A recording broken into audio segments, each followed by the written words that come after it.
sir. Mark, how you doing? Fair to Midland, as they say. As you guys can see this wonderful art up here, you guys can just go ahead and tell those guys what you have planned, what you have done in the past, and what your intentions are in the future. Go for it. Okay. Okay. We'll start My with- name is C. Winston with Taylor. Winston. I'm the cover illustrator for Quantum Leap comic books and innovation, and I just did the easy part. There, actually, boom, where did his name go? George Broderick did all the hard work, and so did David Campoti, and this is the main cover. The number one, actually there were two number ones, I don't know why, but I'll show you that. This is also the number one B, which we did later, special edition. So the same inside. Thank you. Thank you. Anyway, I don't have any intentions. I have lots of answers if you have questions. I worked for these guys in 91, 2, and 3, and it was really a lot of fun. I told them that to call me back when it was when they could afford me. But now I would do anything for them. No, I was a B movie artist, you know, in Hollywood, and came up through Art Center College of Design after Vietnam, Bronze Star for Valor. Oh, very good, sir. Thank you. I walked second behind the point man, who I never lost my point man, but we lost some other guys. Anyway, beside the point. And grateful to be alive and to be able to do these things, and God has given me a gift that I want to share. So Very good. That's donate excellent work, this sir. to the kids. And, number 5 is Superman. Oh, And That's terrific. so I'm going to donate these to the kids so they can. very good. Okay. They are signed by you, sir? Yes. They are yeah. signed, There- okay. This is a signature down here. Values more important with your signature on it. And I'll sign a comic book if they want. That's when I win all the comic books in the raffle. Stick around, okay? That's what I'm hoping. Yeah. So if you have questions, I'll be glad to show you every one of them. I have one that did not publish. This is probably your most valuable one right here if it has not been published. Dr. Sam jumps into Ziggy. That's great. That is all right. absolutely Gorgeous. beautiful. That is awesome. Very good. So they have access to, well, obviously, that's your original? That's That's not an your original. Really? You can buy that downstairs. You're kidding. You don't have any prints, do you? I have some. Because then you're giving away your only copy, I'm I'll give assuming. away some little prints that I've printed. if But you want. are selling that one That I as well. want to sell. Wow. Okay, that's I tell you a that's price? priceless in my opinion, but yeah. Okay. Well, we'll get back to you in a minute. Julie, what are you up to these days? Lovely That- novelist that you are. Good question. I have a new publication coming out this summer. I am in a big mystery anthology called Two of the Deadliest, New Tales of Lust, Greed, and Murder from Outstanding Women of Mystery. I've always wanted to be a woman of mystery, so now I am one. It's edited by Elizabeth George, who does the Inspector Lindley mysteries, and will be available on sale in a bookstore near you in July. And how about how many people has Julie's what is it, Quantum Leap A to Z? Quantum Leap A I to have it. Z. How many people and- have that? Me. Are there any British people in the audience right now? British? Any British? No? Okay. Is that hard to get over there? The A to Z? No, I thought it was out of print over there, Julie. We had It's talked out of print everywhere. Wow. Yeah. So you brought a lot of copies with you then, huh? Oh, yeah. Well, Yeah. there you go. You can get an out-of-print copy of Quantum Leap. There are copies in the dealer's room, and there are copies of A Matter of Time. They're still selling, so they're down. Jim Rondeau has some, so buy Excellent. zines. No. Okay, Mindy, give us a quick synopsis on what you're up to. Well, I've started writing a novel. Hopefully it'll pan out. Quantum Leap novel? No, no, Okay. my own novel. But I've been writing. I write for the love of it, basically. I started off writing Quantum Leap fan fiction way back when Julie was putting out her zines, and I contributed to I think one of your zines, and she was one of my first editors. She did a great job, and I wrote 9 Quantum Leap fan fiction stories, and it was quite a lot of fun. And then the novel series started going. Ashley McConnell put out 5 novels, and we kept asking Ginger Buchanan, who was the editor at Berkeley Publishing, can fans contribute? Can we try out? Can we audition for you, basically? And she was really great, and she allowed me to send her one of my stories, and she said, "That's great, but it's not what we're looking for. Can you write me a gushy story?" I said, "Well, of course, I can do anything you want." And so I did. I wrote a story based around, like, the backstory was a gushy story, and she seemed to like it. It took me a year to find out that they were going to actually publish it. I had to wait a year. Wow. Because they weren't sure whether the series was going to go on or not. So that was kind of frustrating, exciting, interesting all at once. And when I got the call, it was like, oh my God. It was an amazing feeling. I don't know if that'll ever happen again, that kind of feeling, like, wow, I can do anything. And I still hadn't finished it. So I had to wake up at 5 a.m. every morning and write, because that was before laptops, or at least before laptops were accessible to me. So, Well, let me ask you a question. You said you had to wait a year before they... yeah. In that 1 year span, were there revisions to the story before? Did you have to read? She had not yet accepted it. Oh. She wanted to, but she wasn't able to because she didn't have the funding yet, or she didn't have the okay from Universal yet. They were not sure whether they was going to continue on with the series. Right. The way the novel series worked was I think that they published them in groups of 3. So there were slots. I think mine filled the last of the, up to 16 was like the last of a lot of 3. And they didn't know if they were going to continue with the series or not. And I think Mindy's came out right after mine. So she had to wait until Berkeley decided whether or not it would be viable for them to continue on with the series. And, you know, it's a good thing for us that they did, because otherwise we wouldn't have Mindy's book. Or, Well- no, not yours. Yours was out. Good job. But it was a great learning experience, and one that I kind of treasure just for the experience, and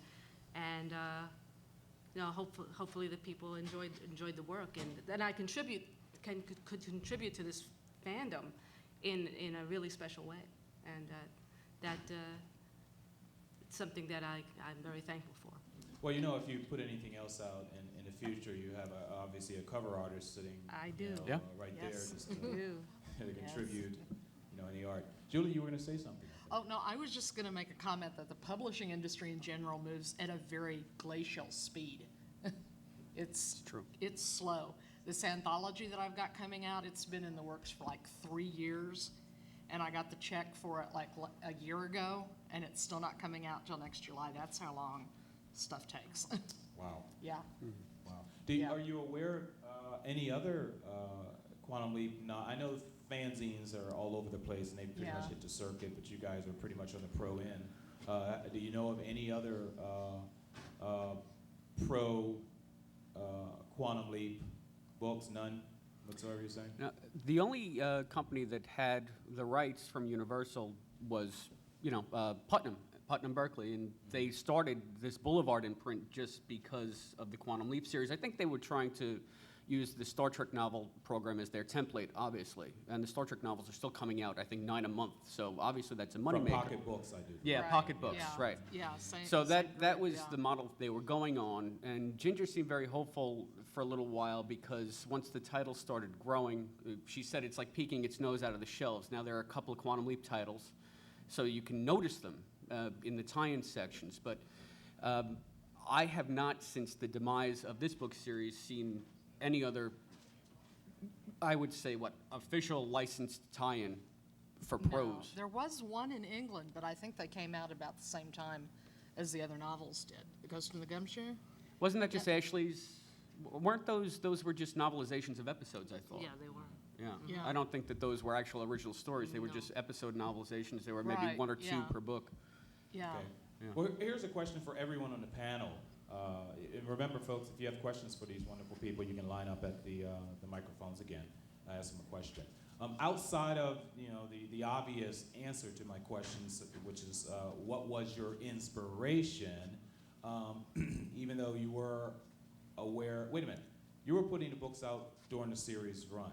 No, Okay. I think What- some of them started when the series was on. I Okay, think they but- started coming out at the end of the fourth and throughout the fifth But your season. publications were after the After. series ended. Mine was, the funny thing about my book was, it used to say an all-new original novel based on the smash hit TV series. They changed the title on mine to say the cult hit TV series. Yeah, Huh. Because mine- it had been canceled for, I think, 2 years by that point. Mine too. How So, about that? Yeah. yeah. Well, I guess my question is, your inspiration, having seen all Quantum Leap episodes and know pretty much the storyline and character development and whatever, how do you go?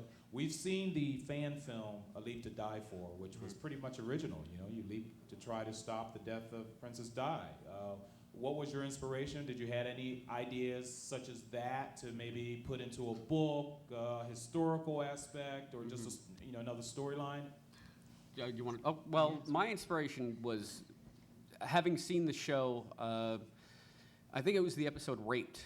I was in college at the time, and it was such a powerful episode. And I had grown to love Quantum Leap so much. I said I can write one of these. I can do it. And I went out to the computer lab on campus, and I typed out the first act of this.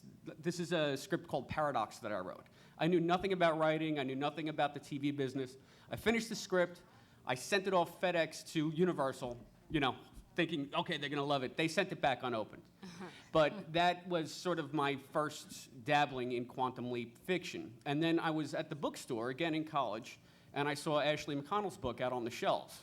And, I almost fell over. I said, wait a minute. So I grabbed it, and I found out who was publishing it, and I read it, and I said, I can do this as well. My inspiration, though, it actually came from an outside source because I had my wife's uncle was a fan of the show, too. And he said to me, you know what, Chris, it's great that he does all this stuff, but what happens when the people whose lives he changed, what happens when they come back? And I said, that's a really good question because, Sam is hitting a home run or getting somebody married, and somebody leaps back in after Sam is gone saying, what, I'm married? What home run? What the hell are you talking about? So I said, okay, well, that's a good idea, but what happens if somebody comes back and they don't like the changes that Sam made? It's just something he was forced to do or the only thing he could do at the time so that he could leap out. And that was sort of the germ of the idea. And I tried to sell Ginger on the Paradox idea, but she didn't like that. But then I came up with this one, and she said, yeah, I think that one's good. But it took a couple of different drafts of outline before she wrote me back and said, yeah, we have a go. So it was really just trying to fill in a part of the series that was a logical question that nobody seemed to address. That was my inspiration. And let me leap ahead, no pun intended, leap ahead to Mr. Taylor here since we're talking the writing aspect in terms of the art. comic book people that I worked for had to go through Universal and have their script approved before they could publish. And a lot of the times they would go, no, we're going to put that on television. That you just wrote is on TV next week, or we're going to have this in another month. You can't publish that. So they were, I think they were as good a writer, at least in the ideas, that the people on TV were doing. So they had some good writers in comic. What about headshot approvals, whatever, Action Pros approvals and things like that? You had to submit, obviously, some form of your art to the studio before they can actually give you the go-ahead, right? I didn't go through that approval. Dave and George probably had to do that, but they gave me scrap from the Quantum Leap convention, from everywhere. They Right. gave me a book on it, and it was a lot of hard work. I've got one that had 4 reflections in a mirror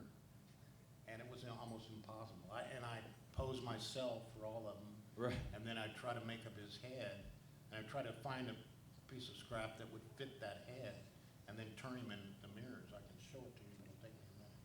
That's amazing. It's really very difficult, one of the ones, and the price I was getting, Oh, you do have it with you? yes. Oh, yeah, why don't you try and grab that? We'd love to see it, right? Obviously, some incredible talent you have, sir. I'm so jealous of people that can draw better than me. Hey, I did draw that. That is Sam. Right? Huh? Hey, can we get a close-up, Jamie, on what it was that he drew? You drew the Sam on your fanzine. I drew the Sam. Well, I had to put a cover on this script because just for academic interest. If anybody's interested in reading my first Quantum Leap fiction, I have nothing else to do with it, and these were sitting in my closet. So they're in the dealer's room for like $6, and I'll give all the money to the charity if anybody buys them. But I figured I needed to put a cover, and I thought I could draw all right, reading Cracked magazine my whole time growing up. So I tried to do my John Severin here, and that's about as good as it came out. So that is Sam, yes. Great, we got 2 questions in a minute. Hold on. I'd like to get back to Mr. Taylor's art that he was just talking about. If you guys can boom in on the easel here. This was, the actor went back to Ziggy, or went back to wherever they are.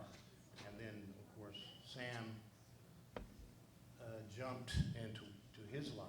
And I don't know why the reflections, but I had to draw him. And it was all George Broderick who designed it that way.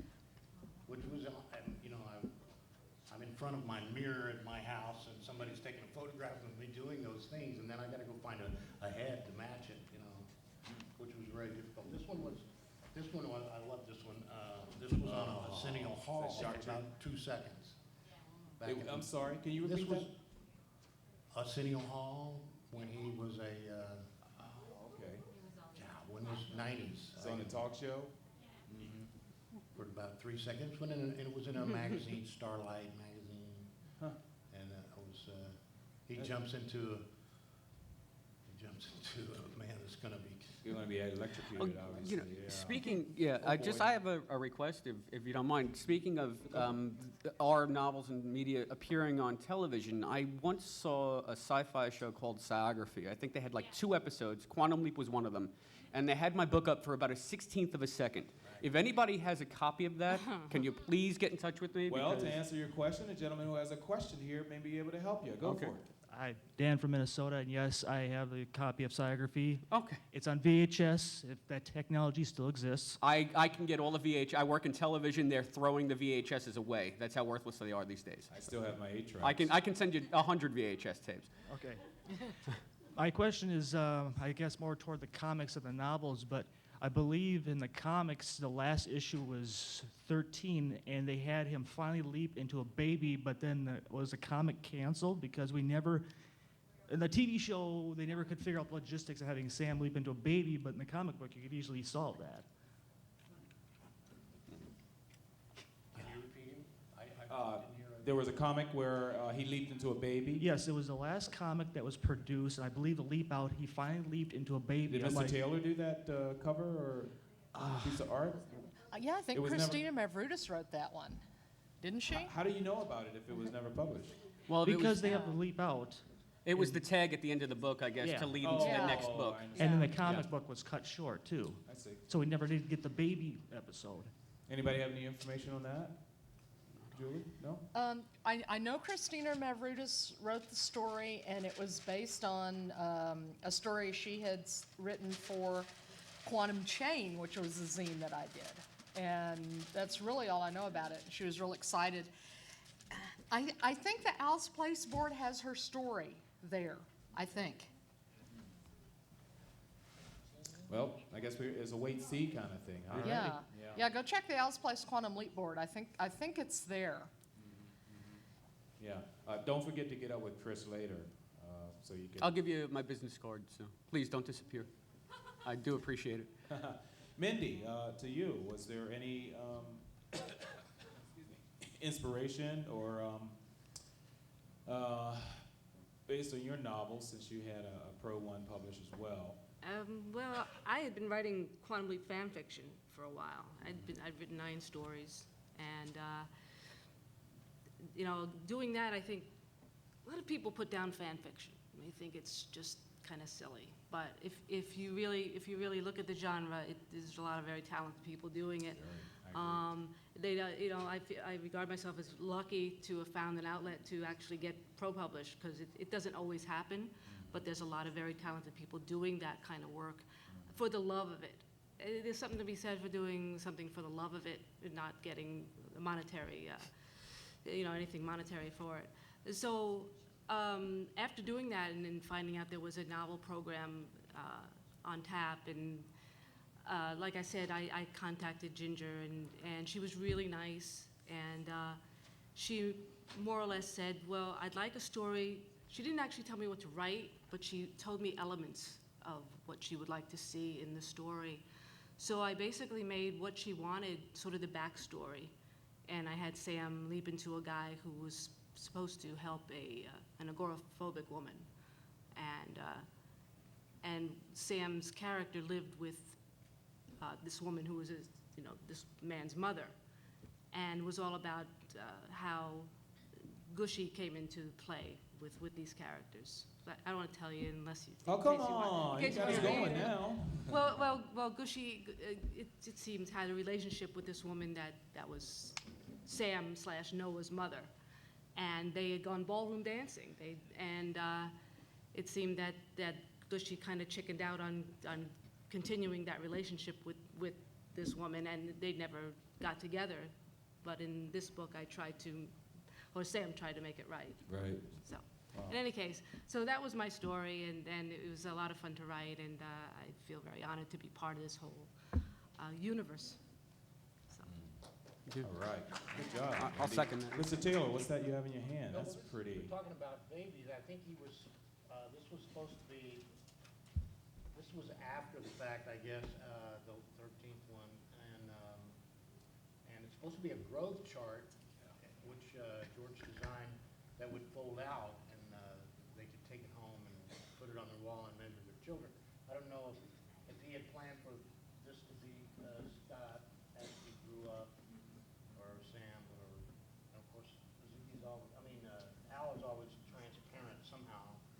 This was the last one, 13, so I guess that's why.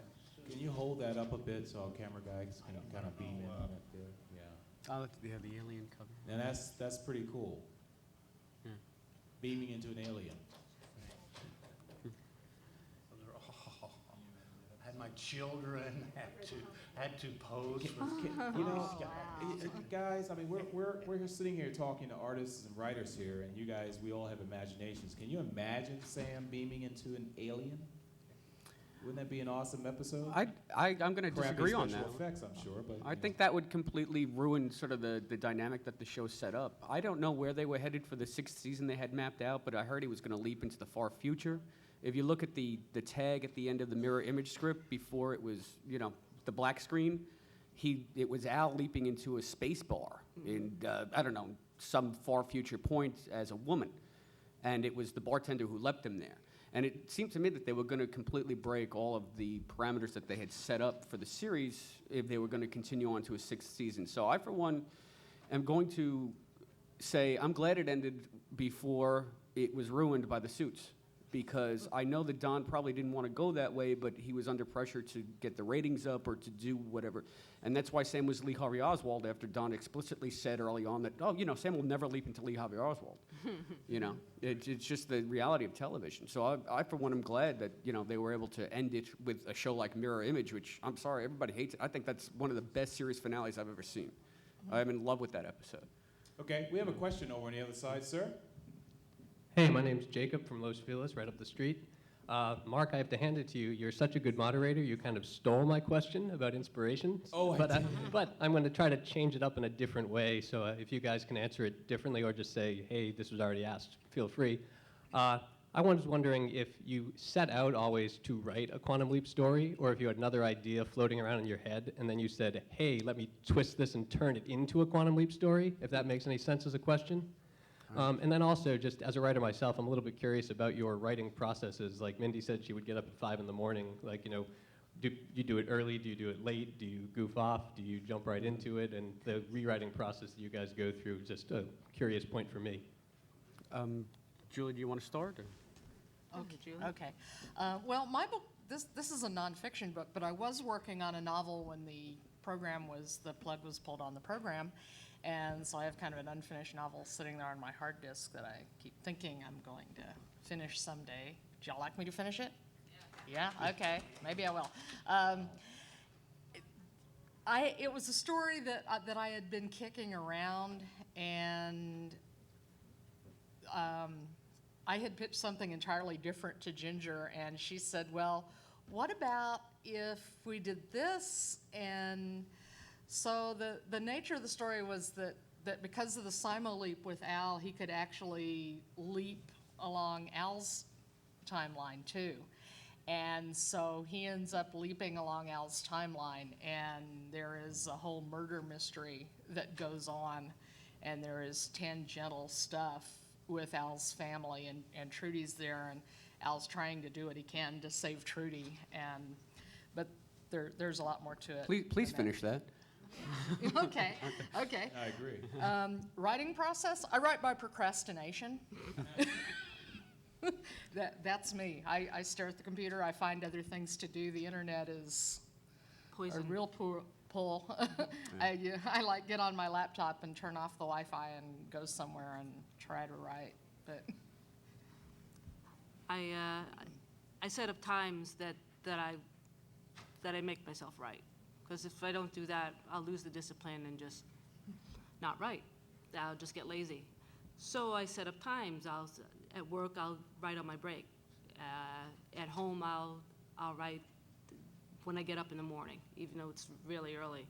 I'm not a good nighttime writer. I tend to get hazy and not be able to focus. But I think writers basically can find their times if they look hard enough. They'll find that time that they can write. There's always time if you make it that way. So I hope that answers your question.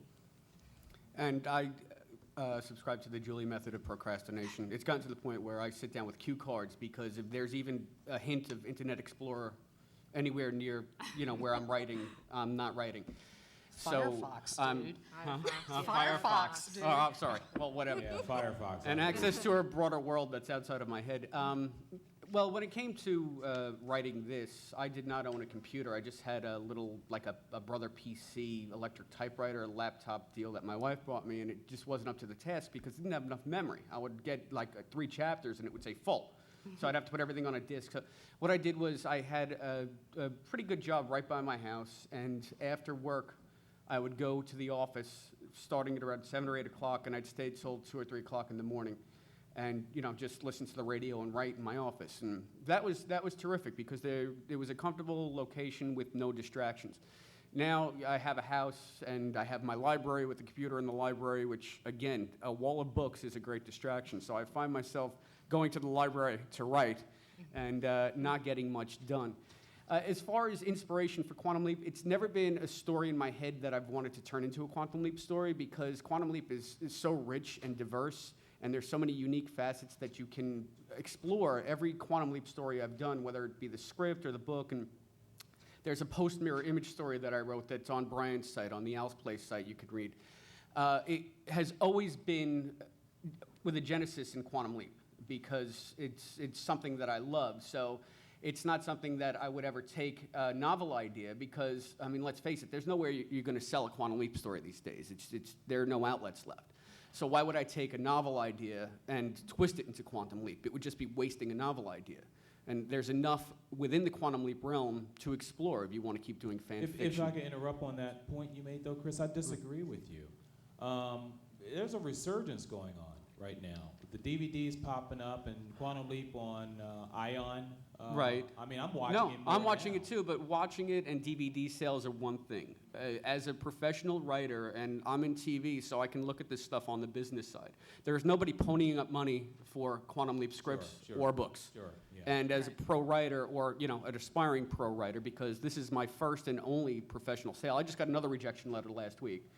So, I mean, it's not something you can sort of bank on. And to keep writing Quantum Leap, yeah, you might do it for the love of it, but it's not something you can build a career on. So, Never I give hope, does up. that answer your question? Not yet, anyway, until I meet Don tomorrow.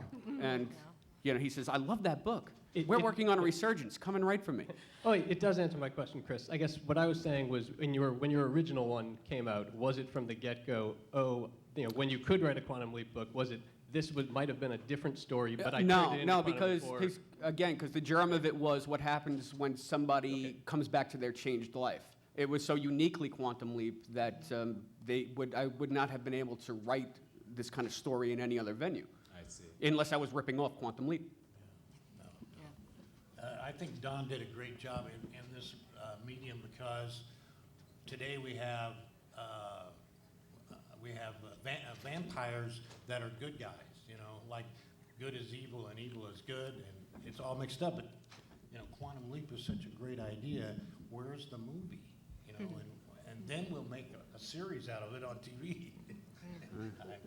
I think the thing about Quantum Leap made it so easy for a writer. There was so much you could do. It was boundless. You could make up your own characters. You can play with them. You can, have them interact with Sam. You can even have them interact with Al if that fit the universe. So it was, you can play with it, and that's what made it so much fun to do. And that's what made me want to start just writing these stories and finally ending up here. So, I think that's one thing that Mindy points out, that, we all came to this as fans first. So it's really weird for me to be up on a podium as a guest because I'm down there with you. You probably all seen me walking around this convention. I'm just as thrilled to be here as a fan as I am as an author. And to me, this is almost tangential to actually coming to California to sit with everybody and see this, So, it's a big a kick to us. Definitely, yeah. This is my first convention, so Yeah. Thank you, Brian. You have another question? I don't. Just thank you very much, guys. You're all doing a great job. Yes, you Thanks. are. Thank you. Thank you. Okay, ma'am. Hello, I'm Rochelle from Florida. Hi. And, hey. And my question is to Julie, Uh-huh. because on your book, did you watch every episode in order? Did you just play and rewind? And how did you get copies of the episodes, or did you VHS tape them, or how did you get all this? I never thought watching TV for 8 solid hours a day would be work. It was hard work. Yes, I taped all the episodes and I sat back in my bedroom. I'm a very disorganized person, so I would sit back in the bedroom and sit on the bed with a pile of index cards and be writing things out. And because it was on the bed, I was forced to pick it up every night and file them away where they belonged. But yeah, I would sit 8 hours a day and write stuff on index cards, file them away, and then in the evenings I would sit down at the computer and write it all up. And I also, thanks to some very generous sleepers, got copies of some of the scripts, and some other very generous sleepers helped fact check the books, and I'm very grateful to all of the people who helped. But it was a lot of work to put together, and we went through about 3 rounds of editing on the book. They would find something and they would come back and they go, well, what's dry beer? And so I had to explain, because Sam asked for a dry beer in one of the episodes, and so I had to explain, well, yeah, there is such a thing as dry beer. Is there really an entry for dry beer in your book? Yeah. Yeah, he asked for a dry beer. I know, in in the Mirror Man of Image. La Mancha episode. He was Wasn't in the he? bar and he asked for a dry beer. And everyone's going, what? Because they hadn't had, that was a new thing in 94, 95. So, yeah, we went through a very extensive editing process. I'm very grateful to Ginger Buchanan for all she did. She's Yeah. a heck of an editor. she was and- great. I have to agree. Yeah. Yeah, I know she made my book much better. As a matter of fact, there were some passages in my book that when I wrote them and I read them, I thought they were really funny, and she wanted to change them or cut some of them. And it was the one part where I said no. And now I read the book now, and I said, geez, I should have listened to her. God, is that dopey. But, never underestimate the value of a good editor. Kill your darlings. Right. Yeah. Did I answer everything, or did I miss something? No, I just didn't know if they handed you scripts or if you really had to sit through and watch them all. Yeah, Thank you. I had to sit through and watch them all. And one reason I did it, even if I would have had the scripts, there's things that they change, that get changed. Someone comes up with a throwaway line once in a while they're filming. And, so if I wanted it to be accurate, and so I had to watch all the episodes. Watching Scott Bakula for 8 hours a day. Oh, my goodness. That was rough. No. And Mr. Taylor, approximately, let's use the example of the one up on easel currently. How long would it take you to produce? How long would it take you to produce that? Let's say the first artwork that's up on the easel right now. Average time. I don't really remember, but I do remember reading an invoice, and it was like a week, so I had a week to do it. And I worked, when I was young, I worked 16 hours a day. I would work 8 hours and take a nap, and then work another 8. And I had 5 children altogether. But so I was the mother as well, and because I was home all the time. So a week would be he would send me a fax. I would have to do his sketch, send it back to him, and I'd photograph as many things as I needed to do. Waste the time looking for scrap, and usually end up making it up anyway. But so a week was the most I had for one of his comic book covers. Well, that's an extremely fast time, in my opinion, to produce something of that magnitude in just a week. Deadlines make you work really hard and fast. That's true. No, Miracles money happen. makes you work really hard. You want to get paid, you better finish this stuff That's right. now. Yeah. Any monetary? Well, I'm not going to ask you personally how much money you guys have ever made on anything you've. Well, screw it. How much money have you ever made on anything that you've put out? I'll tell you what I made for this book. It works out to, I think, a third of a cent per word. I made $4,000 on this book, and it was just writer for hire. So Yeah. since you don't own the characters and it's not your universe, you get a flat fee. I think it's a little bit different in the Star Trek series now. You can get some residuals based on sales, but you are just the workhorse. You hand in the story to MCA Universal, or it was back then. I don't know who owns it now. And that was that. They gave you the fee. And even Ginger said to me, she said, they're going to offer you $4,000, and, I would ask for more. And I was like, are you crazy? They're just going to tell me to take a walk. So I didn't ask for more. I should have. I mean, I wrote a letter to my insurance company after my car got totaled, and if you went for the amount of money I got per word on that letter, I made more money on that letter than I did on my book. So, I mean, it's not something you do for the cash. Anyway, not a tie-in book, I was happy to get a check. I've never made money off of writing before, so I was like, okay. Yeah, I've made more off of short stories than I've made off of this book. But Yeah. I've gotten more pleasure off of this book than I have. It's okay. Yeah. It's okay with me.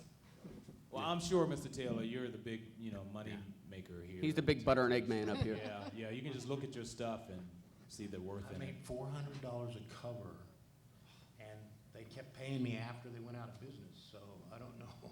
I had a little clause that said if you print more than 3,500 or something, you have to pay me some more, but they never did. So $400 is what I made for a week's work. And that's in 1981, 2, 3. When a movie poster would pay me $5,000, $2,500, a Yeah. B movie. Yeah, and then you get 400 on. So I get 400. I went. Wow. Call me in the summer when I'm slower. Yeah. Well, it's got to But be I love it. passion. I Yeah, I was enjoy about to say it's got to be passion for you to keep The doing. more I got into it, the bigger pieces were. So. Yeah. Any other questions in the room for anyone for novels or comics? Anyone working on anything comic book related now since Chris basically said the novels are dead or not, or wouldn't sell as much. I would assume that the next step would go for, multi-medium, which would be the comic version and the writing alone. Do you know of anything in terms of the comic realm that's coming out or selling? No? Nothing Quantum Leap related, no. Yeah, but I have And- seen, No. just resurgence in a lot of TV tie-in stuff is coming out now, but it Yeah. depends. It's really very much artist-driven. There are comic books now of the Greatest American Hero, but William Catt himself, the Greatest American Hero, is the one behind that, and he got the rights from Stephen Cannell to do it. IDW does a complete range of Star Trek titles, maybe 3 or 4 a month, and but there's a lot of impetus behind that because of the new J.J. Abrams reboot. So I'm not saying it wouldn't happen. I think there would just have to be something bigger to spark it. Yeah, you got to convince the licensing folks at Universal that it's worthwhile and it will Yeah. bring them money. And that was a big problem with my book. There was the other nonfiction Quantum Leap book, Louis Chudovic's book, that had come out just before they started to pitch this one, and Universal was going, well, it's the same book. No, it's not the same book. Well, they didn't even want to put pictures in this because it was this, they didn't want to compete with Louis Chudovic's book. The UK version has pictures in it, but they didn't proof the manuscript, so it has its own problems. But yeah, you have to convince their licensing that there's money in it, and it took Ginger a long time for this book to convince them. And they kind of grudgingly said, yeah, we'll do it, and it immediately went into a second printing. So I'm grateful. I know mine didn't. I don't know. I think we were sort of in the death throes. I Yeah. think our books came out and then it had its last gasp. So I never saw a second printing on my book. Yeah, so I'm grateful to all of you who bought books, because, It just shows how rare it is what they have in their possession if they can't basically ever get it again. I bet you in some garage sale though. Yeah, the funny thing is I look for my book. I go to cons in New York. There's an Icon, and I'll just peruse the dealer's room for whoever has tie-in books. And I have not seen my book, outside of my own library in the last 10 years. So I don't know, You can go on Amazon.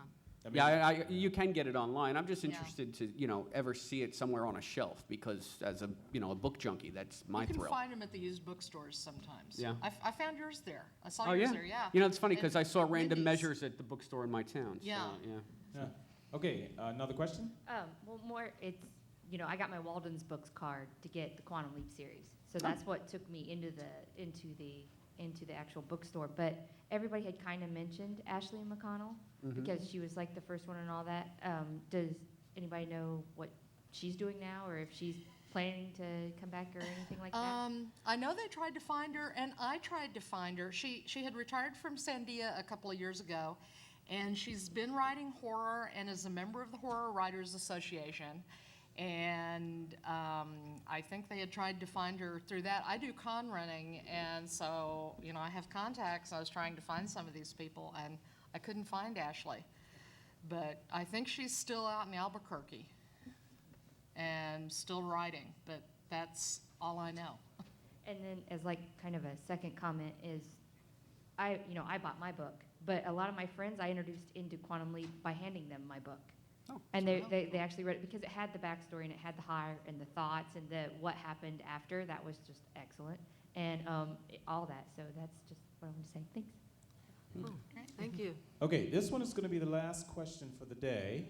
Then we'll go on to our next panel. But sir, go for it. Hi, my name's Mike. I'm from LA, and I'm a big fan of the comic book series.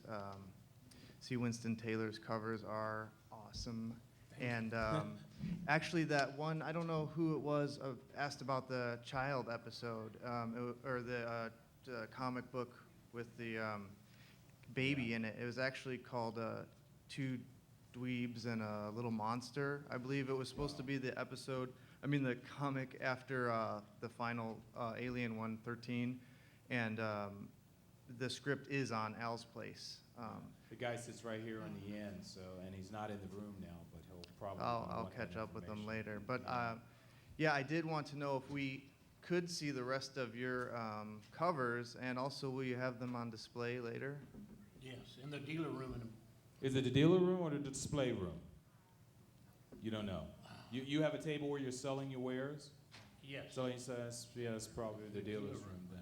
Yeah, because there is a display room. Yeah, it would have to be. The display room closes at 3, and I'm sure you're doing stuff way past that end. So, yeah.